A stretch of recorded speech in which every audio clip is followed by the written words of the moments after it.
വേനൽക്കാലത്തെ കടുത്ത ചൂടിൽ ശരീരത്തെ തണുപ്പിക്കുന്ന ഏറ്റവും ഗുണകരമായ ഫലവർഗ്ഗമാണ് തണ്ണിമത്തൻ.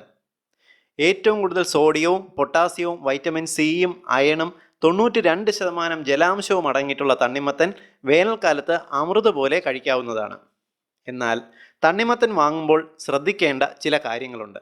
ഇപ്പോൾ കടുത്ത വേനലായതുകൊണ്ട് വിളയാത്തതും ചെറുതും ഉൾവശം കേടായതുമായ തണ്ണിമത്തനുകൾ രാസവസ്തുക്കൾ കൊണ്ട് നിറം വയ്പ്പിച്ച് നമ്മുടെ നാട്ടിലേക്ക് വരുന്നുണ്ട്.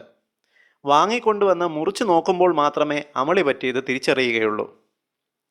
പാകമെത്തിയ രുചികരമായ തണ്ണിമത്തൻ മുറിക്കാതെ തന്നെ തിരിച്ചറിഞ്ഞ് സെലക്ട് ചെയ്യുവാനുള്ള വഴികൾ എത്നി ഹെൽക്കോട്ട് അവതരിപ്പിക്കുന്നു.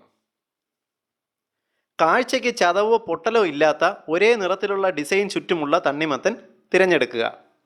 പാകമെത്തിയ തണ്ണിമത്തന് ഭാരം കൂടുതലുണ്ടാകും. കാഴ്ചയിലുള്ള വലിപ്പത്തേക്കാൾ കയ്യിലെടുക്കുമ്പോൾ ഉള്ളിൽ ഭാരമുള്ളത് തിരഞ്ഞെടുക്കുക.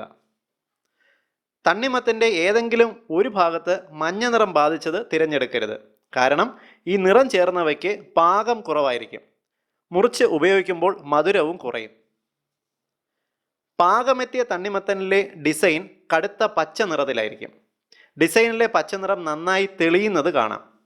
ഇളം നിറമുള്ളത് സെലക്ട് ചെയ്യാതിരിക്കുക. തണ്ണിമത്തൻ കയ്യിലെടുത്ത് വിരൽ കൊണ്ട് കൊട്ടി നോക്കുക. ഘനത്തിലുള്ള ഒരു ശബ്ദമാണ് കേൾക്കുന്നതെങ്കിൽ അത് സെലക്ട് ചെയ്യുക. പാകമായില്ലെങ്കിൽ മുഴക്കമുള്ള ഒഴിഞ്ഞിരിക്കുന്നത് പോലുള്ള ശബ്ദവും കേൾക്കാം. ചെറിയ ഞെട്ടുള്ള തണ്ണിമത്തൻ സെലക്ട് ചെയ്യുക. അത് കൂടുതൽ രുചികരമായിരിക്കും.